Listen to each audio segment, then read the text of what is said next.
Il y a des choses qui ne sont pas du tout beaux à voir, ni entendre dans un État et dans un pays sérieux. Moi, je ne vais pas aller par 4 chemins. Même si cela doit me valoir l'inamitié de certaines personnes. Parce que là où je suis assis, là, ce n'est pas quelqu'un qui paye ma maison. Tu peux aimer un président de la République.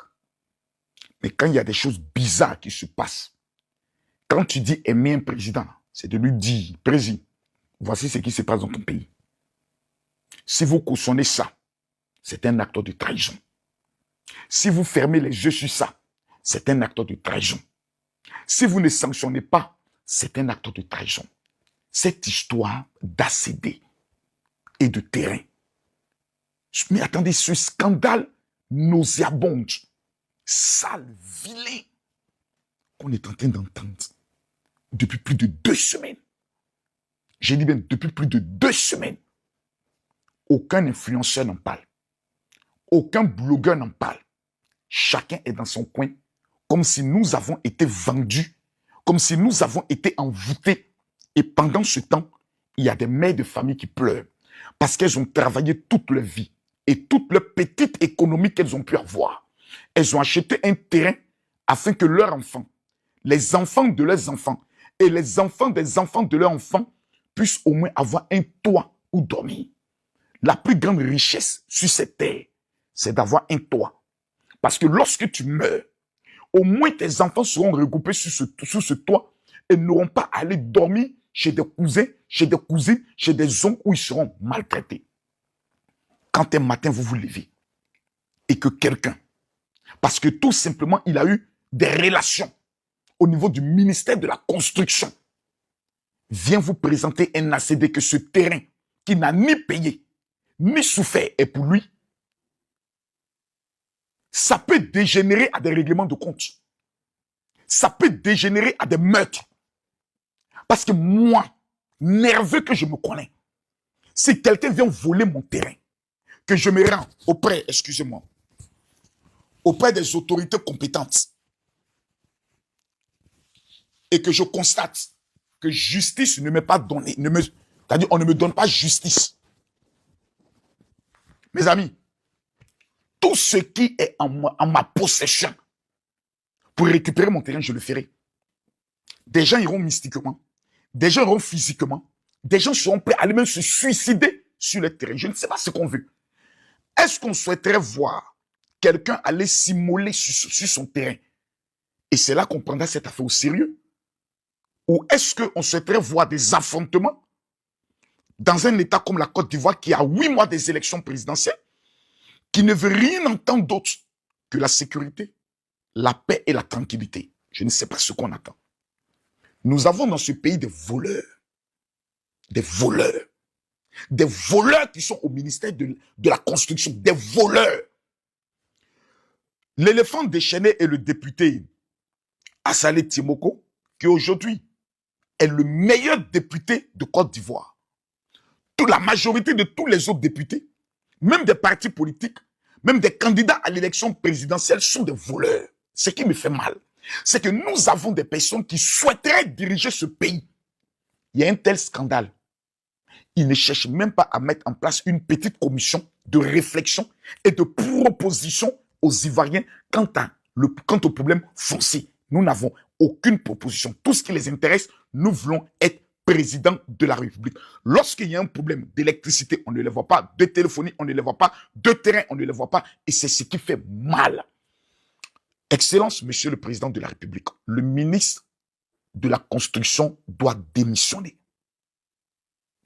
Dans un État sérieux, lorsque de tels scandales se produisent, la première des choses à faire, c'est de démettre le ministre de la Construction pour incompétence. On ne peut pas avoir un tel scandale et dire on va faire une enquête interne pour savoir ce qui se passe. C'est la preuve manifeste que tous les leviers de protection des Ivoiriens dans ce ministère n'ont pas été respectés. Le ministre doit partir, premièrement. Ensuite, deuxièmement, le procureur de la République doit prendre ses responsabilités sans même qu'on puisse prendre le soin de lui demander. Parce qu'il y a Soit le procureur de la République prend ses responsabilités, soit le procureur des affaires financières prend ses responsabilités. Parce que nous sommes dans un scandale d'État. Nous sommes dans un scandale d'État. Ça ne peut pas se... C'est pas des choses qu'on s'assoit et puis on dit, bon, écoutez, bon, c'est pas grave, tous ceux qui ont les attestations villageoises, venez vous identifier. Ça se fait pas. Ce sont des vies. Des gens qui ont travaillé toute leur vie. Certains ont été aux impôts. Ils sont à la retraite.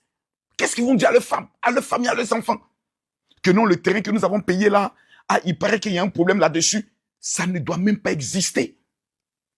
Vous avez des zones où on se dit, le terrain appartient à temps, et un arabe est venu, il dit le terrain lui appartient, ils sont allés à la justice, et on demande à l'Ivoirien de quitter son terrain. Non. Non, monsieur le président, vous savez, dans ce pays-là, nous, on n'a pas élu un ministre. Nous, on s'en fout de ministre. Nous, on n'a pas élu un ministre. Nous, on n'a pas élu ministre. Nous, on n'a pas élu un ministre. La seule personne que nous avons élue, que nous reconnaissons, s'appelle le président Alassane Ouattara. Papa Ado, nous sommes à 8 mois des élections présidentielles. Toute la Côte d'Ivoire, sur ce dossier, vous regarde.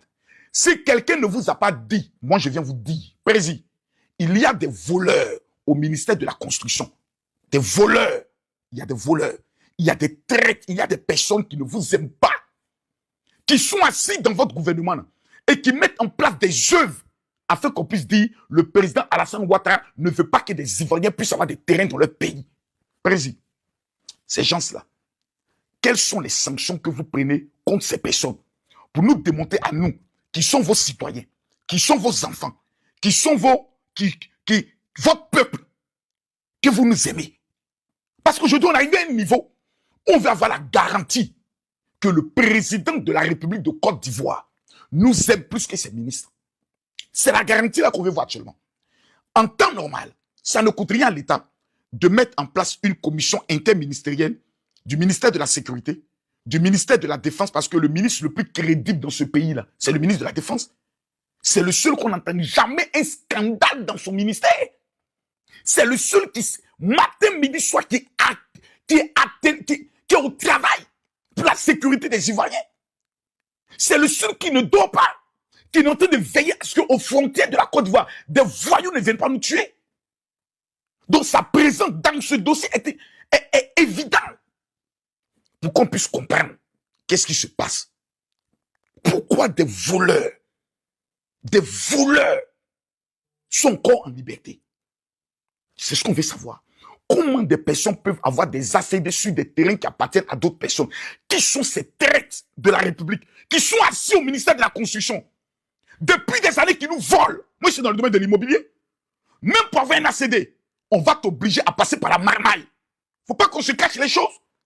Et qu'on le dit non, si tu dis ça, on va t'arrêter parce que on va dire non, c'est une dénonciation calomnieuse, etc. Prenez-nous, amenez-nous en prison. Mais il y a des voleurs. Des voleurs. Il faut dire les choses telles qu'elles sont.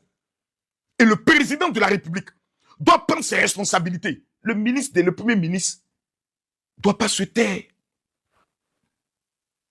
Monsieur le premier ministre, Beugué Mambé, vous ne devez pas vous taire parce que la plupart des terrains vendus à Abidjan, c'est vos parents ébriés. Donc vous connaissez bien tout le système de la marmaille qui est mis en place. Vous devez prendre vos responsabilités. Vous devez taper sur la table. Le ministre de la Constitution doit démissionner pour qu'il y ait une enquête, pour qu'il y ait des audits sur tous ses collaborateurs. Le Range Rover vient d'où? Le Mercedes vient d'où? Et que des gens soient mis devant la télévision, jetés en prison. C'est ça là qui va montrer aux Ivoiriens qu'on est un gouvernement sérieux. On est un président déterminé pour notre sécurité et pour notre bien. Quand il y a un scandale, on ne se tait pas. Quand il y a un scandale où un seul Ivoirien est victime de quelque chose, c'est l'État de Côte d'Ivoire qui est victime de quelque chose. Et l'État doit prendre ses responsabilités pour qu'il y ait justice.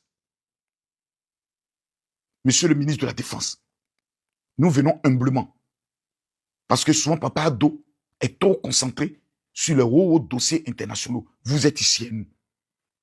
Monsieur le ministre de la Défense, Téné Barima, nous on vous fait confiance. Parce que être le frère du président engage à deux choses. je dois tout dire à mon frère. Et je dois veiller à ce que le nom de mon frère ne soit pas impliqué dans un scandale. Nous, on vous fait confiance. Nous vous confions ce dossier-là. Papa Ténié Brahima, nous vous confions ce dossier. Et nous voulons voir dans les 72 heures des résultats concrets qui amènent les Ivoiriens à dire oui, nous sommes dans un État qui est dirigé et qui est géré par un président sérieux qui a été sous-directeur de la plus puissante institution financière qu'on appelle le FMI. Il ne peut pas accepter que dans son pays, où lui, il a souffert, où il y a eu des morts pour que lui devienne président, des gens sacrifiaient leur vie parce qu'ils avaient confiance en lui. On ne peut pas accepter que dans un ministère où on paye le ministre à la fin du mois, on paye ses agents avec l'argent du contribuable, des voyous, des bandits, des voleurs soient assis et puissent nous narguer. On ne peut pas l'accepter. À bon entendeur, merci. Partagez cette vidéo, mesdames, mesdemoiselles et messieurs, parce que le combat ne fait que commencer. Je vous remercie.